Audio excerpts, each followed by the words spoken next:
Video শুরুতে একটি request, আমাদের চ্যানেল পৃথিবী টিভি সাবস্ক্রাইব করতে ভুলবেন না। পাশে থাকা বেল আইকনে চাপ দিন। আসসালামু আলাইকুম, পৃথিবী টিভিতে স্বাগতম। আজ আমরা জানব ইসলামী ইতিহাসের বিতর্কিত খলিফা সুলাইমান ইবনে আব্দুল মালিক ছিলেন উমাইয়া খিলাফতের সপ্তম খলিফা। তিনি আনুমানিক ৫-৪ হিজরি প্রায় ৬-৭-৪ খ্রিস্টাব্দ সালে জন্মগ্রহণ করেন। তার পিতা ছিলেন উমাইয়া খিলাফতের অন্যতম শ্রেষ্ঠ খলিফা আব্দুল মালিক ইবনে মারওয়ান এবং তার ভাই ছিলেন পূর্ববর্তী খলিফা ওয়ালিদ ইবনে আব্দুল মালিক। সুলাইমান তার বাগ্মিতার জন্য পরিচিত ছিলেন, তবে ঐতিহাসিক বিবরণে তাকে কুফরিদ খিবা অদ্বিতীয় উপাধিতে ভূষিত করার কোনো নির্দিষ্ট তথ্য বা ইতিহাস পাওয়া যায় না। ফরিদ কি শব্দের অর্থ হল অদ্বিতীয়, অনুপম বা অনন্য। যদিও তিনি একজন গুরুত্বপূর্ণ খলিফা ছিলেন, কিন্তু এই বিশেষ উপাধিটি ঐতিহাসিকভাবে তার নামের সাথে যুক্ত নয়। তার সংক্ষিপ্ত শাসনামল শাসনকাল 715-717 খ্রিস্টাব্দ উমাইয়া খিলাফতের ইতিহাসে একটি বিতর্কিত অধ্যায় হিসেবে রয়ে গেছে। অনেক ঐতিহাসিকের মতে তার কিছু সিদ্ধান্ত ও কর্মকাণ্ড খিলাফতের জন্য সুদূরপ্রসারী ক্ষতির কারণ হয়েছিল, যা পরবর্তীকালের পতনকে ত্বরান্বিত করে। এই কারণে তার শাসনকালের কিছু ঘটনাকে কি ইসলামী ইতিহাসের ধ্বংসের সিরিক হিসেবে আখ্যা দেওয়া হয়। নিম্নে সেই জীবন দশার 10টি ধ্বংসাত্মক ঘটনা তুলে ধরা হল। ১. মুহাম্মদ বিন কাসিমের নির্মম হত্যাকাণ্ড। সিন্ধু বিজেতা মাত্র 7 বছর বয়সী এই তরুণ সেনাপতিকে ব্যক্তিগত আক্রোশ ও ষড়যন্ত্রের শিকার হয়ে দামেস্কে ডেকে পাঠানো হয়। খলিফা সুলাইমানের আদেশে তাকে কারাগারে নিক্ষেপ করে নির্মম অত্যাচারে হত্যা করা হয়।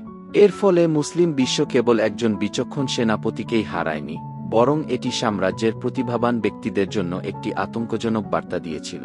২. কুতাইবা ইবনে মুসলিমকে হত্যার পরিস্থিতি তৈরি। মধ্য এশিয়ার বিজয়ী বীর এবং উমাইয়া খিলাফতের অন্যতম শ্রেষ্ঠ সেনাপতি কুতাইবা ইবনে মুসলিমকে ষড়যন্ত্রের মাধ্যমে বিদ্রোহ করতে বাধ্য করা হয়। খলিফা সুলাইমানের প্রতিশোধমূলক নীতির ভয়ে তিনি বিদ্রোহ ঘোষণা করলে তাকে তার নিজের সৈন্যদের দ্বারাই হত্যা করা হয়। এর ফলে পূর্বাঞ্চলীয় প্রদেশগুলোতে অস্থিতিশীলতা তৈরি হয় এবং একজন অভিজ্ঞ সেনাপতির পতন ঘটে। ৩. হাজ্জাজ বিন ইউসুফের নিযুক্ত কর্মকর্তাদের গণহারে অপসারণ ও নির্যাতন। পূর্ববর্তী খলিফার শাসনামলে নিযুক্ত অত্যন্ত দক্ষ ও প্রভাবশালী প্রশাসক হাজ্জাজ বিন ইউসুফের প্রতি সুলাইমানের তীব্র ঘৃণা ছিল। ক্ষমতা গ্রহণের পরেই তিনি হাজ্জাজ কর্তৃক নিযুক্ত প্রায় সকল যোগ্য ও সেনাপতিকে পদচ্যুত করেন। অনেককে কারাবন্দী করে নির্যাতন ও হত্যা করা হয়, যা প্রশাসন ও সামরিক বাহিনীতে একটি বিশাল শূন্যতা তৈরি করে। ৪. দুর্নীতিবাজ ও পক্ষপাতদুষ্ট ইয়াজিদ ইবনে মুহাল্লাবকে নিয়োগ। সুলাইমান বিতর্কিত ও উচ্চাভিলাষী ইয়াজিদ ইবনে মুহাল্লাবকে প্রথমে খোরাসান এবং পরে ইরাকের মতো গুরুত্বপূর্ণ প্রদেশের গভর্নর নিযুক্ত করেন। ইয়াজিদ তার পক্ষপাতমূলক নীতি, দুর্নীতি এবং রাষ্ট্রীয় কোষাগারের অর্থ আত্মসাতের জন্য পরিচিত ছিলেন। তার কর্মকাণ্ড রাজ্যে অভ্যন্তরীণ দ্বন্দ্ব ও অর্থনৈতিক সংকটকে তীব্র করে তোলে। ৫. কনস্টান্টিনোপল জয়ের ধ্বংসাত্মক অভিযান 717-718 খ্রি। খলিফা সুলাইমান এক বিশাল ও সুসজ্জিত সেনাবাহিনী ও নৌবহর নিয়ে বাইজেন্টাইন সাম্রাজ্যের রাজধানী কনস্টান্টিনোপল অবরোধ করেন। কিন্তু ভুল পরিকল্পনা, তীব্র শীত, খাদ্য সংকট এবং বাইজেন্টাইনদের গ্রিক ফায়ার নামক অস্ত্রের মুখে এই অভিযানটি একটি ভয়াবহ বিপর্যয়ে পরিণত হয়।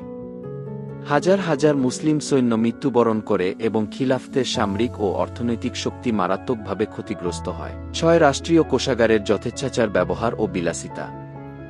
খলিফা সুলাইমান অত্যন্ত বিলাসবহুল জীবনযাপনে অভ্যস্ত ছিলেন। তিনি রাষ্ট্রীয় কোষাগারের অর্থ ব্যক্তিগত ভোগবিলাস, ভোজসভা এবং অনুসারীদের পুরস্কৃত করার জন্য ব্যাপকভাবে ব্যয় করতেন। এই অপচয় রাজ্যের অর্থনৈতিক ভিত্তিকে দুর্বল করে দেয়। ৭. কায়েস ও ইয়ামেনি গোত্রীয় দ্বন্দ্বকে উস্কে দেওয়া।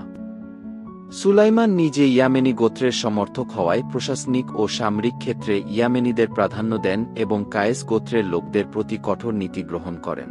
এই পক্ষপাতিত্বমূলক আচরণ আরবের ২ প্রধান গোত্রের মধ্যে শতাব্দী প্রাচীন সংঘাতকে নতুন করে উস্কে দেয়, যা উমাইয়া খিলাফতের পতনের অন্যতম প্রধান কারণ ছিল। ৮. সামরিক প্রতিভার অবমূল্যায়ন ও ধ্বংস। মুহাম্মদ বিন কাসিম এবং কুতাইবা ইবনে মুসলিমের মতো বিজয়ী সেনাপতিদের ধ্বংস করার পাশাপাশি অন্যান্য অনেক অভিজ্ঞ সামরিক কমান্ডারকে অপসারণ করার ফলে উমাইয়াদের সামরিক শক্তি ও মনোবল ভেঙে পড়ে। এটি সাম্রাজ্যের বিস্তারকে শুধু থামিয়েই দেয়নি, বরং বিভিন্ন সীমান্তে বিদ্রোহের সুযোগ করে দেয়। ৯. প্রতিশোধ পরায়ণ রাজনীতি প্রতিষ্ঠা।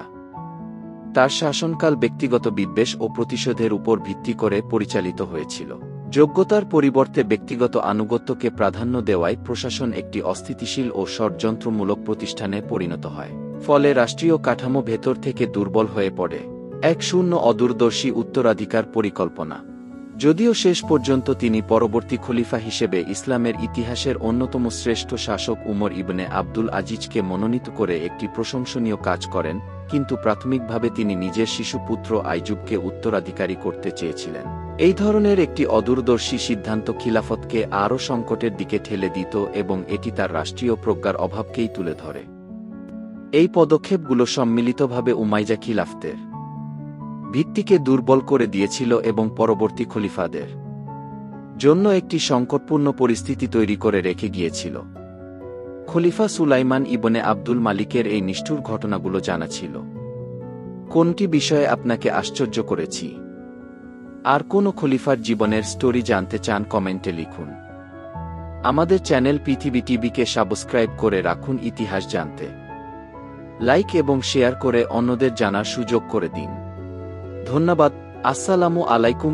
ব্রাদার অ্যান্ড সিস্টার, চ্যানেলকে সাবস্ক্রাইব না করিলে ভিডিও বানানোর উৎসাহ জাগে কিভাবে? কমেন্টে না করলে ভালো মন্দ কিভাবে জানা যায়? তাই অবশ্যই চ্যানেলকে সাবস্ক্রাইব করবেন। ভিডিও বানার উৎসাহ জাগাতে কমেন্ট অবশ্যই করবেন। আপনাদের মতামত জানাতে আবারও পৃথিবী টিভির তরফ থেকে ধন্যবাদ। See you next.